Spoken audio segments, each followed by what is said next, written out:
as we always say when we get an interview, we're just lucky that creators and great creators say yes to come on our show. In this episode, we're interviewing Franco, who is not only a creator, he's a comic book shop owner. He's both a writer and an artist. He's a former teacher. He is, most importantly, a big wrestling fan. So we talked to him about all of these things, how he got to where he is today, how he got to know his partner Art Baltazar. It's a nice talk about comics and doing all ages stories. Yeah, he does stories for all ages, and an art teacher, I think, that has an impact. And again, we're going to talk wrestling for the first time on our show. So join us with our interview for Franco. Enjoy. This meeting is being recorded. There you go. Oh, nice. Does it everything? Nice. So we were lucky enough to have Franco, world famous comic creator, on with us today. Award-winning. Yeah, many awards. And what are you working on? Let's start with just what you're working on right now, and then we'll kind of go back a little bit. So, what you're working on now? What I'm working on right now, I can't talk about because it's still in the contract. What I just finished working on was Flash Gordon, The Adventures of Flash Gordon for Paper Cuts. Which awesome. Comes out in November. So Art Baltazar, we wrote it together, and he's the artist on it. He's finishing up the last bit of artwork right now. So my writing part was done a little while ago. So I'm working on a couple of other things right now. I actually have something launching on Zoop next week, crowdfunding. It's called the Ghostlight Tales. So that'll be live and active over on Zoop. And then a couple other things that I can't talk about just yet. So okay, yeah, we've done a couple of these interviews where you're not allowed to say, and we actually have done interviews where the person says it and then realizes that they weren't allowed to say it. Please don't put that on there. I'll get in trouble. So we understand. Jeopardizing my contract. Right. Yeah. I've had a couple of instances where, because on the book side, because comic book people just really deal with comic book things or comic book side of things, I should say. And my stuff of late has tended to also cross over into the book market. So, I got something from a bunch of fans. They said, "Oh, hey, look at it." Well, actually, Flash Gordon. It happened with Flash Gordon. And I'm like, "Oh, cool, it's out there." So I retweeted it. My editor's like, "What are you doing? Why are you putting that out there?" I'm like, "Oh, I didn't put it out there." Like, you're not allowed to talk about that yet. I'm like, well, I'm not the one that put it out there. So, that's exciting. I really like Flash Gordon stuff, actually. Ever since I was a kid and I saw the movie with Sam G. Jones, it's I've always, every now and again, I'll look for some Flash Gordon something or other, just to sort of stoke that pulp fire that I love. We were just talking about the figures actually that we had when we were kids. Yeah. Ones from the King Syndicate line stuff. Yeah. Mad Cave and Paper Cuts are doing a really cool thing where they're going to be putting out a whole bunch of different Flash Gordon type of books, and one of them is actually like you remember the old cartoon series, Defenders of the Earth? Yeah, of course. So my old boss Dan DiDio is actually writing that. Cool. And they're putting that out, and they're putting out our book under the Paper Cuts line for kids. So it's Flash Gordon Adventures. So it's all silly fun. So they're doing a number of different Flash Gordon things. And in comic shops, it'll be available in comic shops and bookstores. Comic shops and bookstores. Yep, that's the plan. Yeah, so we'll keep an eye out. So it's a Flash Gordon for younger readers. The Flash Gordon Adventures, What I thought I had a poster nearby, but I don't. It's all the way over there. I only asked this out of selfishness because I'm an ELA teacher. What age group is it for? Oh, it's mid grade. So good. Yeah, anything from 5 to 12. But honestly, all of our stuff, I like to call it literally all ages because when we were doing Tiny Titans, people would ask that question all the time, and we had grandfathers that would read it to their grandkids, and we had children that were just learning to read with it. So it really kind of and we had everybody in between. So if you were an adult reading it to your kid, you would get some of the in jokes that they wouldn't get. So we're trying to do that with Flash Gordon as well. Nice. Well, that's a really good thing. I like that because we see that in children's entertainment. Since my kids were little, they're both older teenagers now, but when they were little, there seemed to be a really interesting shift in children's entertainment where uh, there was a level working for them, and then there was a level working for us. Where suddenly it was like the writers and artists and illustrators all realized, like, oh, the parents are going through this too, so we should probably put a couple of things in there for them. Well, yeah, if you look at Bluey, like Oh I have to yeah, admit, I watch episodes of Bluey now. yeah. You know, I hear that but a lot from adults. yeah, but when we were kids, you know, I always kind of explained it like this: when we were kids and we would watch those old Bugs Bunny cartoons, they were funny because he hits, you know, Yosemite Sam with a frying pan. Yeah. You know, so that's funny. But then, you know, when he calls him a maroon, you know, that's kind of like also on the level of an adult. So you have that 2-track laughter thing. Yeah, or the references to, things that were happening in history at the time, like World War II, or Yep. Humphrey Bogart. Hollywood stuff. Humphrey Bogart will show up. Yeah, when baby wants a coconut cream pie. Baby. Yeah, right. Yeah, yeah, and then for like when we were kids, a lot of the cartoon stuff was just sort of aimed directly at us, so we would buy toys, and there wasn't that same level, But somewhere along the line, they seem to go back. And that's like sort of the best stuff too. And the toys we had as kids were awesome, but they're great. Also really lame. The cartoons were. Yeah, but like I remember I had the $6 Million Man action figure, and then you could look through his bionic eye. It was the coolest thing ever, That was really cool. Yeah. I had the Sasquatch, which I loved. Cool. Yeah. That thing's worth a fortune. I destroyed it probably. Yeah. So I played with it. I was a kid. The alien figure you destroyed. Yeah, I did. I broke the alien. Thousands of dollars in toys. I did. So I actually have a question. I have a bunch of your stuff. I love the superpowers that you and Art did. That was fantastic. Thanks. Teeny Titans. I'm a big DC guy. Oh yeah, comics. It's a comic shop and also your production company. Yes. Can you tell us about how like a mantra and a way of life? Okay. Like how's things happen? How's things going? Oh yeah, they're great. So Nice. it's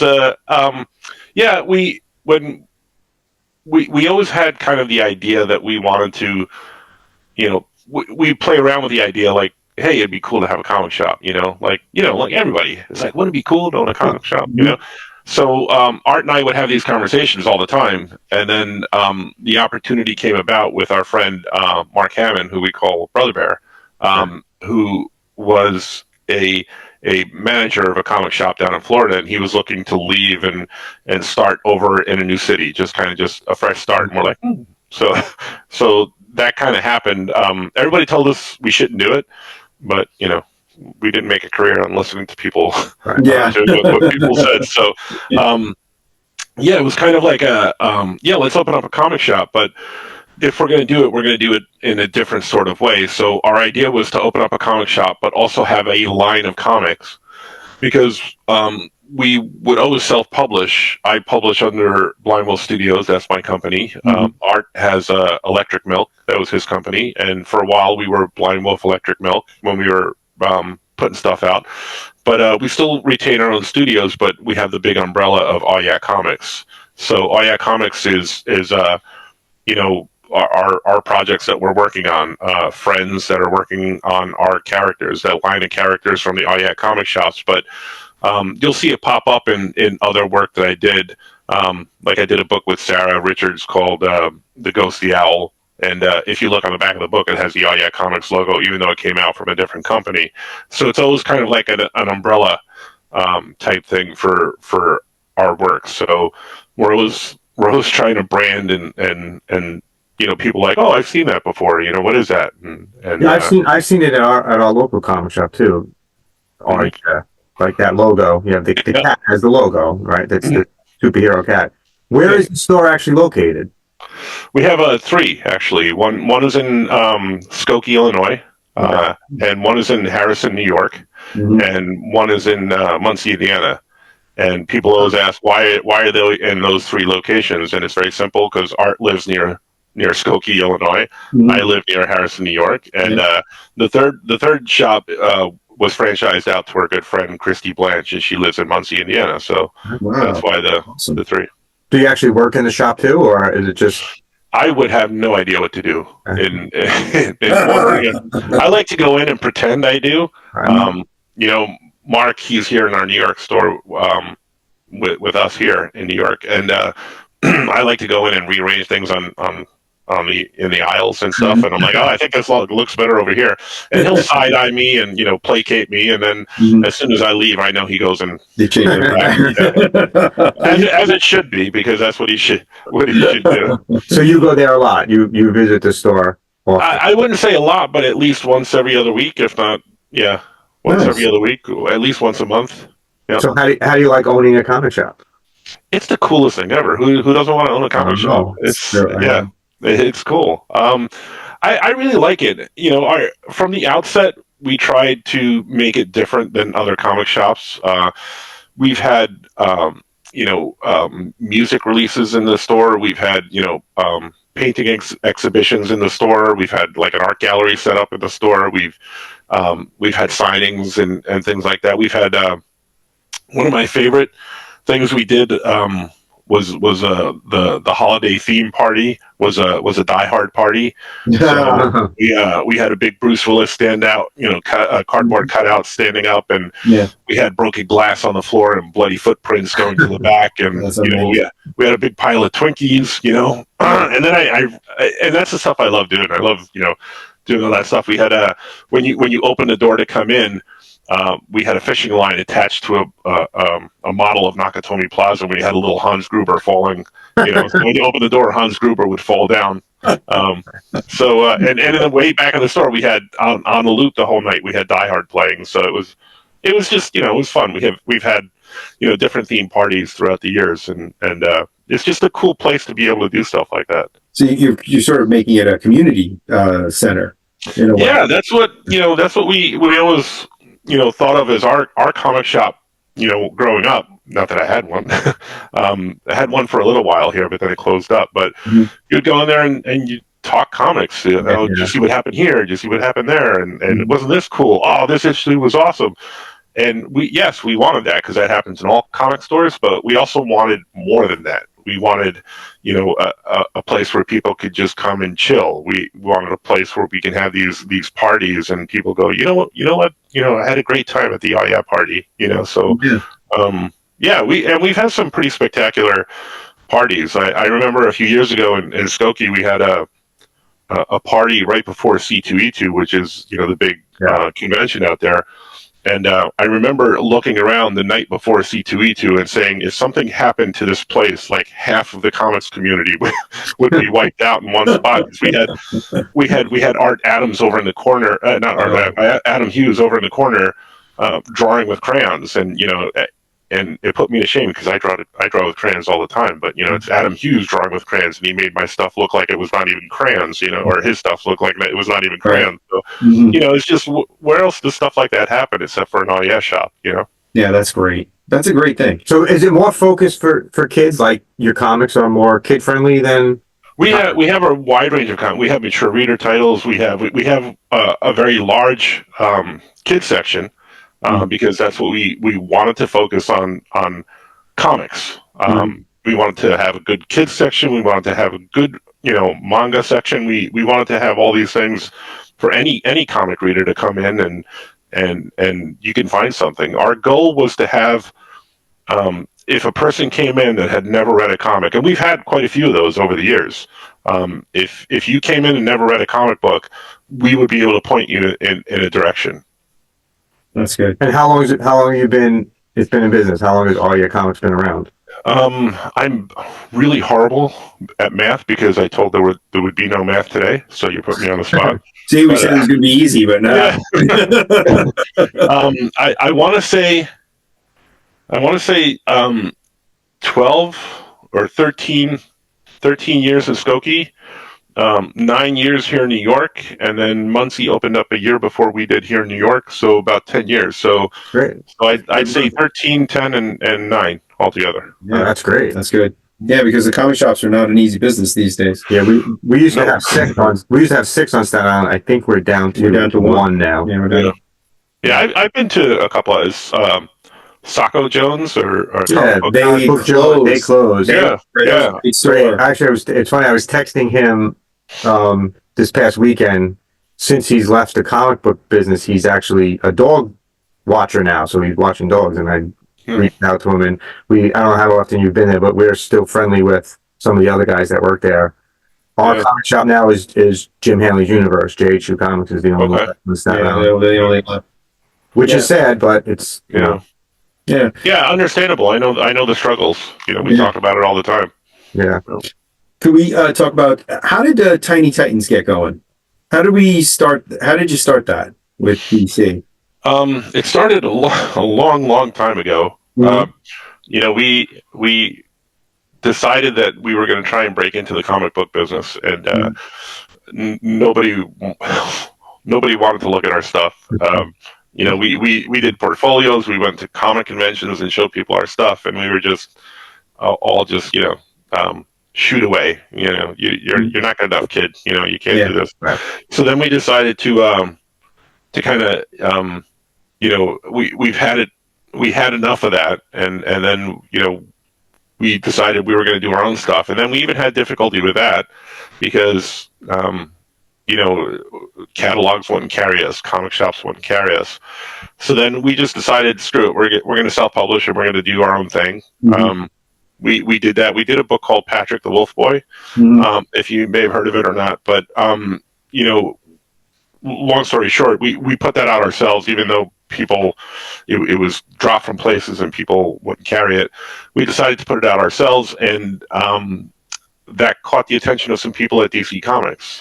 It was Jan Jones and Dan DiDio, basically. But Mhm. Jan Jones, we would see her at different conventions all around the country, and every different convention we went to, she was married to a comic book artist at the time. And I just thought like she was with her husband, just coming to the shows and stuff like that. Because every time we saw her, she would buy something from us. Mhm. And then one day she just called us out of the blue and she said, "Hey, have you guys ever thought of working for DC Comics?" And we're like, "Yeah, that'd be great. Do you know anybody that works there?" And she's like, "Yeah, me." So, and we're like, "Oh, really?" And so we got to talking, and she goes, "Well, what's your favorite, comic book character?" And obviously Superman or Batman, but she goes, anything other than those guys. And we said the Teen Titans because we love Teen Titans. Yeah. And she said, "Well, funny you should say that because I have this idea." And it was basically taking what we had done with Patrick the Wolf Boy and putting the Titans, in there and doing that. And that's basically how it came about. That's a great story. That's great. Yeah, right place, right time, huh? Wow. Yeah. And that, Yeah. but Right place, right time, but it's probably 10 years of work. Years of work. I was going to say, yeah, it took us about 10 years to become an overnight success. That's the usual formula, yeah. Because I've been seeing you at conventions for a very long time. Yeah. You do Thanks a for lot. making me feel old. I Yeah, but appreciate listen, you're probably in the same age range as we are. We are not young, and we're doing a YouTube thing, which is a little bit even crazier that these two guys are doing a YouTube thing. But you do a lot of conventions, right? I do quite a few. I average about 5 or 6 a year. Sometimes more, sometimes usually not less, but yeah, about 5 minimum. Yeah, I should really Usually like slow a down. kiddie area, right? I can't remember what it would be. Maybe I'm sorry. you're usually in a kid area. There's a It depends on the show. Yeah, it depends on the show. So, like in New York Comic Con, we're just like at Artist Alley. It's something like Baltimore or Awesome Con or something like that. We were in a kids section. It really depends on what show, what they set up. Right. What do you have coming up? What shows are you appearing at in the near? I was just in Pittsburgh and Heroes in North Carolina the week before last and the week before that. Her Heroes was great. Yeah, it was a great show. I hadn't been there in about 8 years or so it was good to go back. I have coming up San Diego in about a month, Terrificon in Mohegan Sun in Connecticut, and then I'm missing that for the first time in 7 years because he moved the date. So I know he moved it because of San Diego. San Diego. Yeah. He put it. I had booked my vacation already, and I don't. I hope my wife doesn't watch, but I was booking my vacation around Terrificon, and they She threw it. knows now. You got to put this on the internet. She don't watch this. Come on. Families don't watch She it. listens to me in real life. She can't listen to me on video. But that's one of my favorite conventions to go to. Terrificon is Yeah. the whole setup. And actually, I go with my whole family. My wife and my 2 daughters who are now in their 20s. It's our big weekend together. Yeah. It happened that he threw it in. Yeah. We were at the show last year, and he announced the show, or he had it in.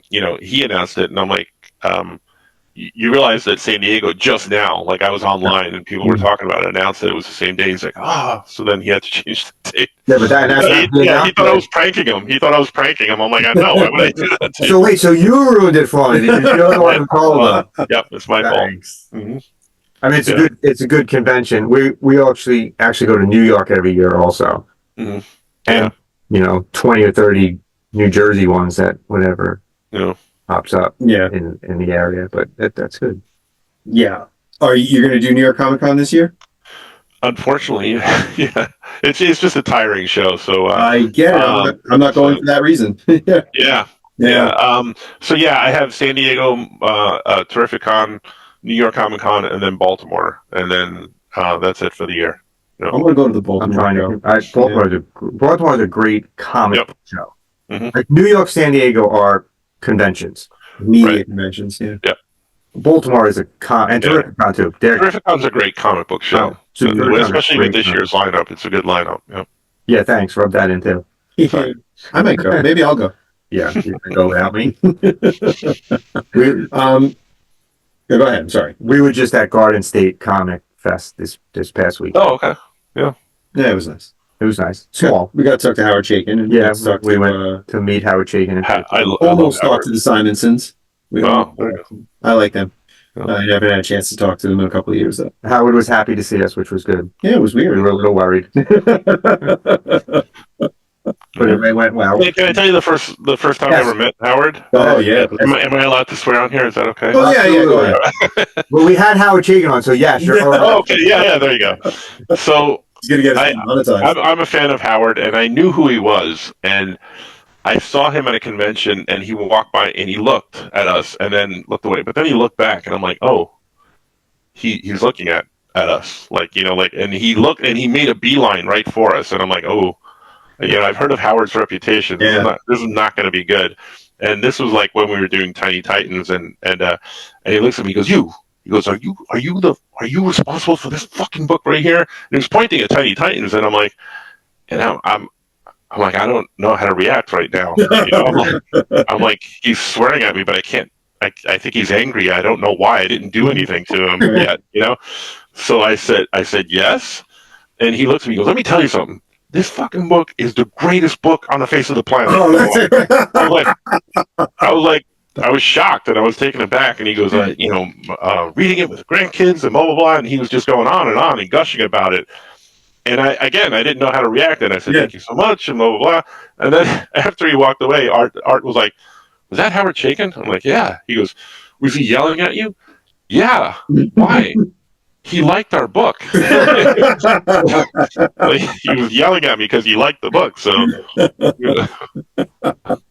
but over the years we've gotten to know him. He signed at the store as well, and he's that's a great guy. Yeah.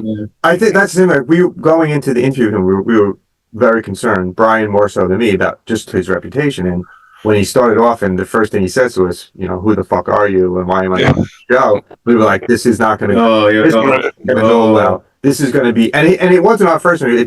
We've done a bunch of interviews and everything goes very smoothly. And we're right there. We're like, this is not going to be good. And then we connect that he spent a lot of his childhood on Staten Island. Yeah. And we're both here now. And it just right there, it went, totally went in a different direction and was like, oh, yeah. Wow. We survived. And then he was, so you know how I felt. I mean, I could easily just go like this and end like, hold on. My finger was like this all the time, but it went really well. I have a question. You and Art do a lot of things together. How did that partnership come about? And where did you meet, and how did you, Yeah, well, we were doing comics separately, and we've been reading comics all our lives. But we were doing comics separately, and then we met at a show in uh, Massachusetts, New Hampshire, Right. somewhere around there, and it was one of these bargain basement shows where tumbleweeds were going by because there was nobody attending this thing. Mhm. And there was a guy who was standing in front of my table reading every book that I had done, which was like, only a few at the time, 3 or 4 books. And he was pointing out everything I had done wrong in the book. Like, you misspelled this word, you did this wrong, you did this wrong. And I'm like, oh, well, yeah, this is what happens when you're writing the book and editing the book and lettering that you're doing everything yourself. It happens. And then after about a half an hour of this, I had just grown tired of this guy, and I grabbed the book out of his hand, and I'm like, well, if you don't like my book, you don't have to read it. Go somewhere else. And that's the exact moment Art walked up to the table, and he goes, hey, you sell a lot of books that way? And I'm like, who is this idiot? And then he proceeds to set up next to me, like, like right next to me at the show to sell his stuff. And I'm like, great. Now I'm going to have to go a whole weekend with this guy. Yeah. But it turns out, like, at the time, he lived only about 20 minutes away from me Mhm. here in New York, because he was working at a studio in Connecticut. And we just had the same sense of humor and the same, likes and stuff like that. And afterwards, I'm like, hey, you want to come over to my house and we'll watch wrestling, eat pizza, and make comics? And that's kind of just what we did. And we just, we just would get together and write and draw comics. And right before he moved back to Chicago, he actually lived in my house for about a month or so. So it was just the kind of friendship that has lasted for years. And he's just an awesome guy. He's a funny guy, and we just hit it off. We've never really kind of like had an argument about anything, except for what line is funnier in a comic book, But writing with him is just a lot easier than with anybody I've ever written with. He's got a really good sense of timing, of artwork, and making things work, and it's just something that's just worked. That's great. Yeah. You said you were both fans of Teen Titans. Was it the George Perez run? Oh, absolutely. Yeah.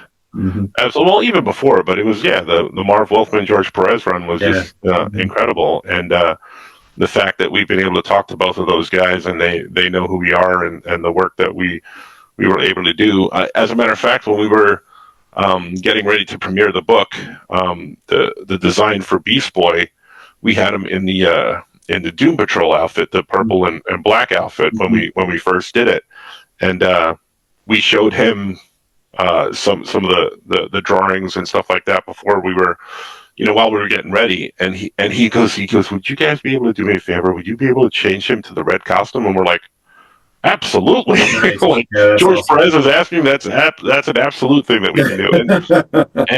And he was always so sweet. And I mean, you hear these stories from everybody, and it's because it's true. He was the sweetest guy ever. Like, in the middle of a convention, if he had 500 people around him, or he had handlers that were taking him somewhere, and he saw us, he would always stop and come over and talk to us. And he was just the sweetest guy. Oh, that's nice. That must be cool as a fan, and then you become a colleague, and then you're recognized by a guy who you admired for so long. Yeah, it's there's very few people who in the industry are jerks. Yeah. For the most part, they're very welcoming. They're very helpful, and it's just a great community to be involved with. Yeah, community is the perfect word. That's what we are. We're not all, there's not many of us, but there's enough of us. Mm-hmm. Yeah. I like that you admitted that you watch wrestling, so that was, Yeah. Why wouldn't I? It's awesome. Since I was 5, I still watch it to this day. I still watch it. To be my wife, who can't believe I still watch it. Based on, I do not watch wrestling as much. Oh, interview's over. Sorry. I'm missing out, I'm sure. But there's two questions I have based on that. The first one is, did you read Do a Powerbomb by Daniel Warren Johnson? I have not. Oh, great wrestling comic. Great Yeah. wrestling comic. Yeah, I'm not gonna say anything else about it. Yeah, people ask me all the time Mhm. what I read, and my answer is, what have I read, or what do I have a pile of Right. that Yeah. I haven't read yet? Sure. Because that's the other thing. Because I have a stack of comics that Don't I we just all? haven't. Yeah. Yeah. No, but I guarantee mine's the biggest unread pile ever. I don't know. I'm going on my second long box now. Yeah. I'm so far behind on the. Even that's just new stuff. Like I'm so far behind. What's your second wrestling question? I'm interested too. My second wrestling question is: did you ever consider doing anything about wrestling? Any comic on wrestling? We kind of have with Christopher Daniels and Frankie Kazarian. You We did did do Zodiac comics. you did do the Christopher Daniels comic. Oh, okay. I Yep. corrected. Yeah, So- we did that, and we did a signing in the store with Christopher Daniels Like and the Young Bucks. 2014, right? Back in Again, 2014. I was told Yeah, to I no think math, but yeah, and, yeah. and you had the Young Bucks early on in their career. Yeah, we had them at the store. We did a print with Frankie and Christopher Daniels and the Young Bucks somewhere. So, But yeah. So the actual wrestling questions coming from the person who knows wrestling, Yeah. not from the other person. Are you watching them now? Yeah, I watch it mainly because it's easy to listen to rather than watch while I'm drawing. Sure. So I'll put it on all the time, and when the crowd goes up or the announcer's like, "Oh my God," you look up and you can see what you missed. But yeah, So you're still watching, turn up on AEW and WWE. Yeah. and are you friendly with Christopher Daniels still? Yeah, I just I wrote to him the other day about something. So yeah, we still in contact. Yeah. He's the producer now, kind of. Oh, okay. He's been wrestling for He got fired. He got fired, and then yeah. So and Gotcha. I won't. there's a big storyline. Yeah. Big storyline. I won't go into it with you, Brian. But Does this have to do with Papa Vince being it has nothing to do walking out with the it. door? That shows your ignorance by saying we're talking about AEW and you said Papa Vince. I don't. So who's your favorite? There's a few different ones, but I'm a big Becky Lynch fan. Okay. I'm a big CM Punk fan. Him, yeah. I know. I like him. Yeah. Yeah. Mhm. He writes comics. Yeah. Yeah. Let the adults speak. Sorry. So you watch both. You're watching WWE and are you watching Kazarian in TNA? I don't catch a lot of TNA, but I should, but I don't. I was going to ask you where you're watching because we don't get it anymore. So Yeah. It's just, between AEW and WWE, that's like, 5 different shows, so I can put on one a night. really, that's what my wife says. You can't watch wrestling every single night. Yeah. It can't be on every night. So what I do is I DVR it and watch it like early mornings. Like I'll wake up early morning and just early morning, like we used to do with Glow when we were kids. Yeah. Yeah. See what we showing your ignorance in wrestling. Thank you. It's not a wrestling channel. Anyway, how often have we've done probably 10, 15 interviews so far. At no point has anyone mentioned they're a wrestling fan. And as soon as you said it, my eyes lit up like, I can talk wrestling now. I have like 3 people in my life that I talk wrestling with. Yeah, it's the whole WWE storyline with Roman Reigns and the Bloodline and all that. It was great. I loved it, and the whole Cody thing was awesome. Yeah, and with that, they did everything that I had written in my head 2 or 3 years ago by bringing them in, the guys from Japan, all of the family members in. Yeah, and it's just I think it's perfect. Yeah, it's compelling stuff. It's and I love AEW. I haven't missed an episode of any of the 3 shows yet. Yeah, is WWE the one that Freddie Prinze writes for?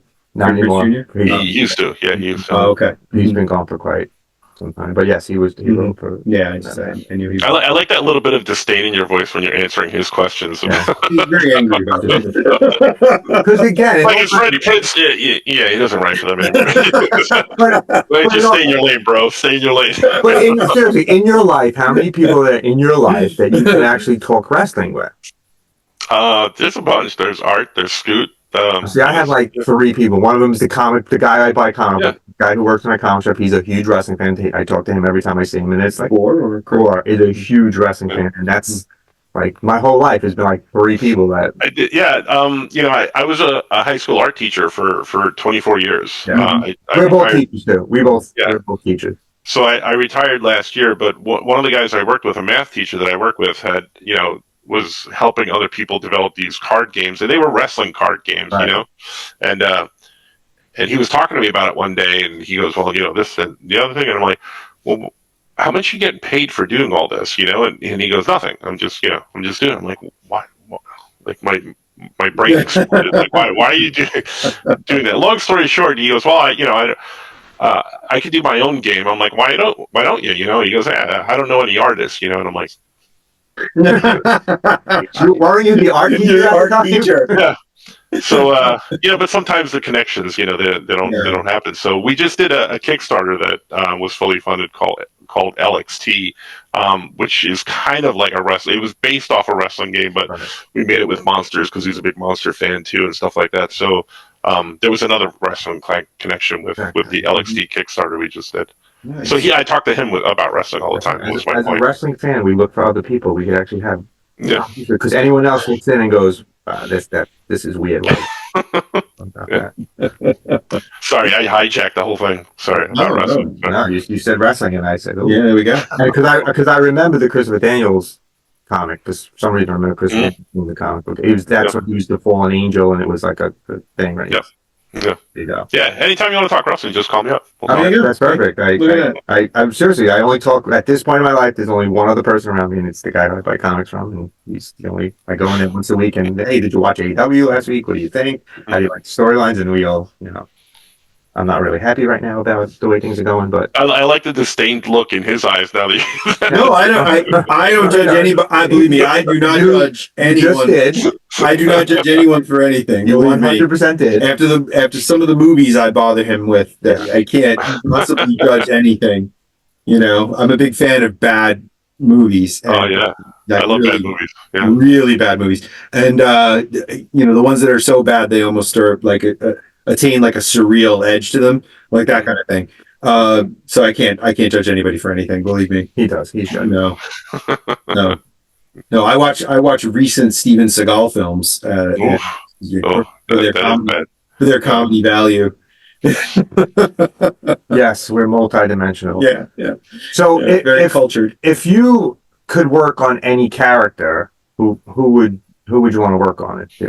Any of the big names or any universe? Yeah, I've been really fortunate. Knock on wood, very very blessed to work on some of the biggest characters in You got to the work on world. Superman, right? Yeah, we did Superman, any DC character we've touched or written about, which is awesome.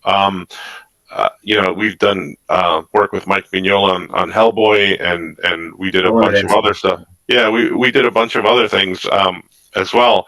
I did something on geez, I forgot. We did something in Hello Kitty.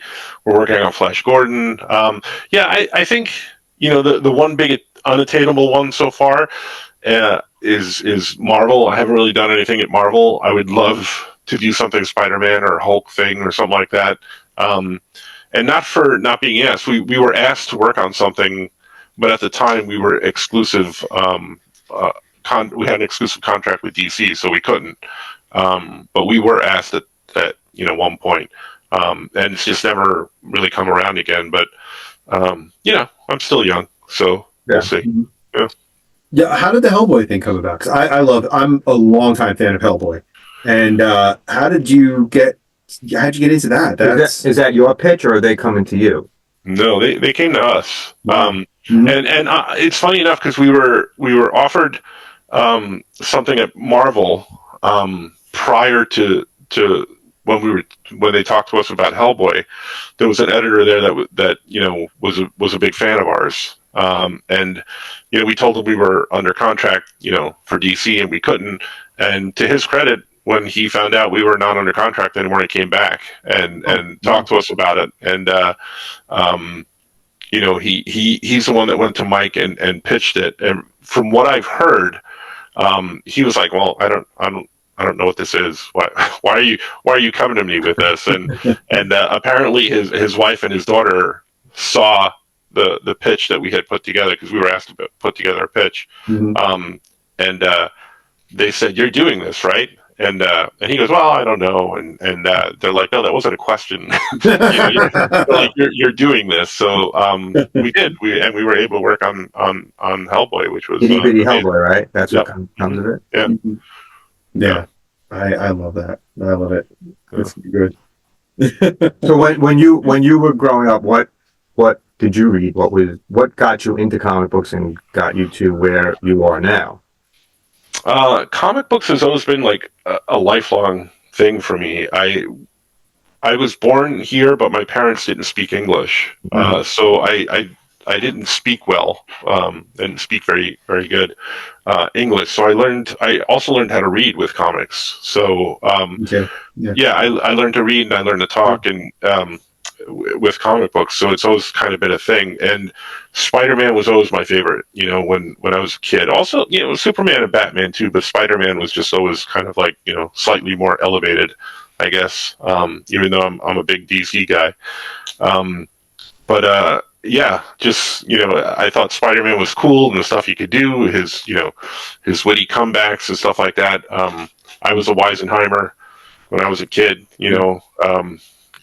My parents would ingrain in me that I couldn't fight. I couldn't get into fights at school, even though I was beat up every day. And because of Spider-Man, I learned to, say things, and as the fists were flying at my face, I'd say to myself, why did I say that to this guy? That caused him to throw this fist at my face.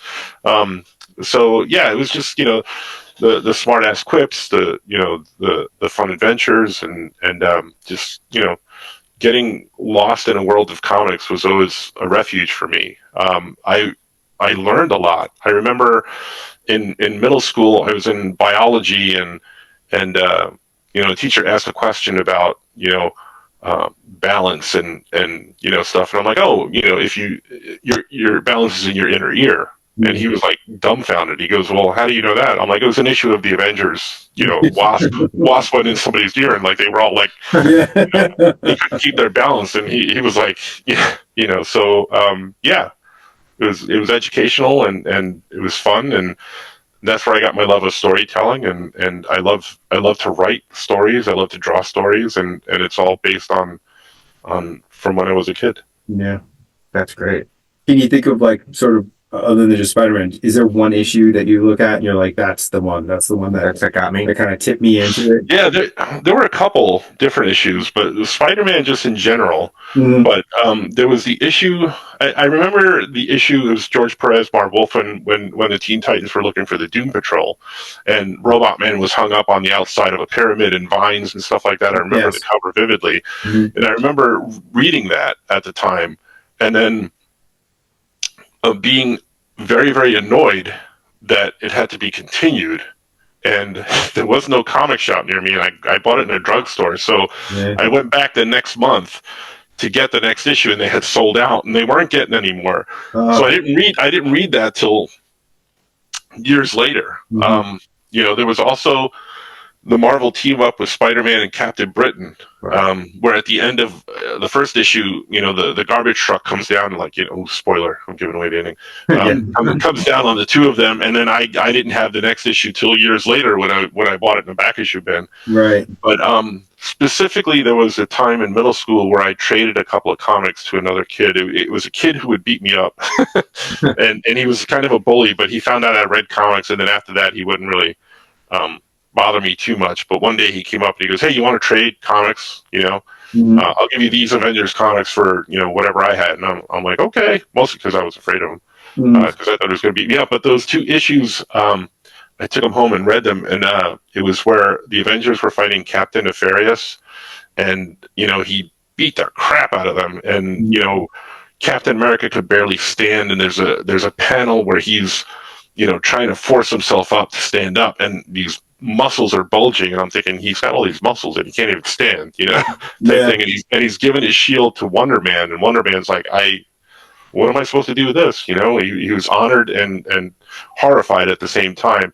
And then I'm thinking, this guy's going to kill them. How are they getting out of this? And then again, spoiler. They make it. The vision goes way up, like 3 miles high up into the air, and solidifies, turns himself into the consistency of a diamond, and just falls on the guy. And it causes like a 5.8 on the Richter scale earthquake in New York, and all he did was knock the guy out. He didn't even kill him. He just knocked the guy out. So there's things like that just stand out in your head, and you're like, that is so cool. Mm-hmm. Yeah, I'm a nerd. I'm sorry. Believe me, you're talking to you. Yeah, you've been listening to our side, right? Have you seen this?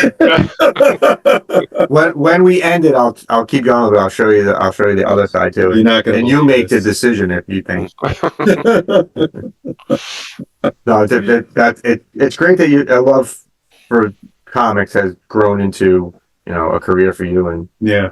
Well, thanks. Yeah, I'm blessed, and it's been fun, and the fact that I get to do it every day is kind of pinch myself a little bit moment every day. I assume as a teacher you have imparted that to a number of your students as well as an art teacher. I try to, I really try to get them to focus on what they liked in art, and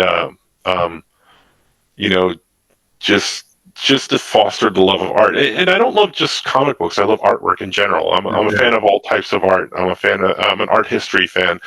As a matter of fact, in the latest Teen Titans Go book that I did that came out last January or so, I think, it was Teen Titans Go to the Library. And it was like the first book. I had written a lot of books for DC, but this was the first book that I actually got to draw. And mainly because my teaching schedule didn't allow it. But it was during COVID that it all kind of coalesced, so I had a little bit more time, and they gave me extra time. But the Teen Titans get shuffled into different books in the library. So Robin's in a book of Shakespeare plays, and I got to play with the different art styles. So if you look at that book, we were originally going to get a different artist, and I was throwing stuff to my editor. I'm like, I want the Robin pages to look like this. I want the Starfire pages to look like this, and we got to find an artist that can do this. And she's like, well, why don't you do them? And I'm like, that doesn't make sense to me. Like, why would I do it? And she was like, you're an artist. And I'm like, oh. So it's like Phil Collins in Genesis when they were looking for a new lead singer. Yeah. And and he's like, no, you got to sing it like this. And the other guys are like, why don't you do it? He goes, I'm not a singer, type thing. So it kind of happened that way. So, I love all different art styles, and I was able to put a lot of art history in the book and stuff like that. So it was just, I'm a fan of art. I'm a fan of creating art. It's my therapy. It's what keeps me sane. Coming up with stories is a love that it's just, I find joy in every day. I get to do it every day. That's great. Yeah. And you were teaching that for 24 years? High school art teacher for 24 years. Yeah. Brian teaches middle school. I teach elementary school. Yeah, more power to you. Yeah, it's definitely a mindset. But being certified in art here in New York, you get certified K-12, not like like other teachers. So my first stint was in my student teaching. I went my first day, and it was in elementary school. And I come back home, and my wife is like, "How did you like it?" And I'm like, "I hated it. I'm never teaching. There were kids. They had boogers. They hugged me. I couldn't. I couldn't do it. But then my second student teaching was at the high school level. And I'm like, "Ooh, this is a lot different. I can tell them to sit down and shut up and do their work, and there's not as many boogers, or at least they're not on me." So it worked out in my favor. I feel exactly the opposite. My wife is a high school teacher, and I couldn't picture myself. Yeah, it's definitely a mentality. It's yeah. We actually finished school literally about 2 hours ago. Yeah, our last day was. My wife is still teaching, so today was her last day for the summer too. Yeah. Mm-hmm. Oh, 186 days. Yeah, it was a long one. It was a tough one. It is tough, man. It's tough. People who don't know, they don't know. It's not. I mean, it's not a 9 to 5, but it's all day. I always say it's Never not people at said, "Oh, yeah, you don't work 9 to 5." I'm like, "Yeah, I pretty much work, 10 to 10." Yeah. Yeah. If you think about it, You never, Right. or never se- not. or se- in my case, 7 to 10. Yeah. Right. Yeah. No.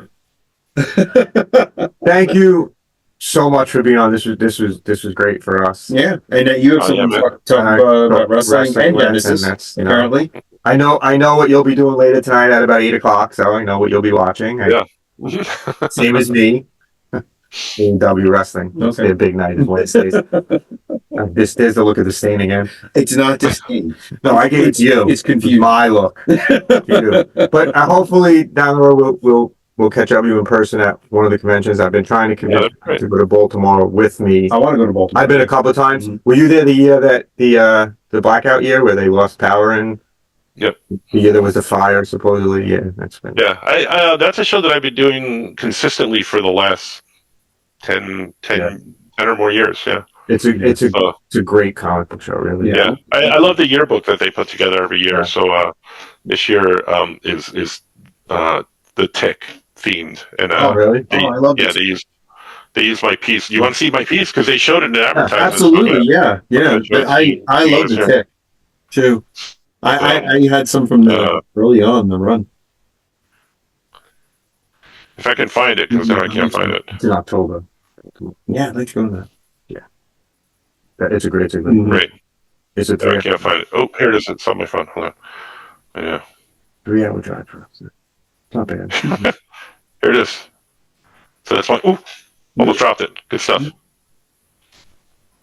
Oh, I love it.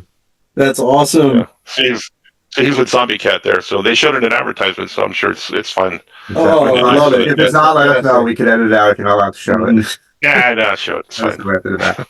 That's a character But, that Renaissance too, by the way. Someone needs to start doing Someone needs to pick up the Tick and run with it again because two good shows didn't And work. then- The cartoon, good, didn't work for some reason. I don't know. Yeah. I figured it out.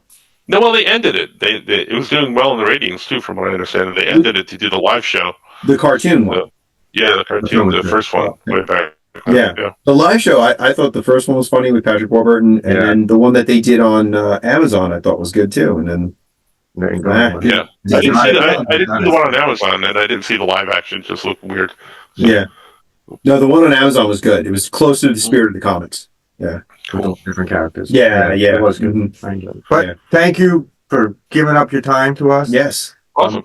I'm going to end the recording, but I'll stay on for 1 second after the recording. You want to see I'll nerds. show you behind us. Right, yes.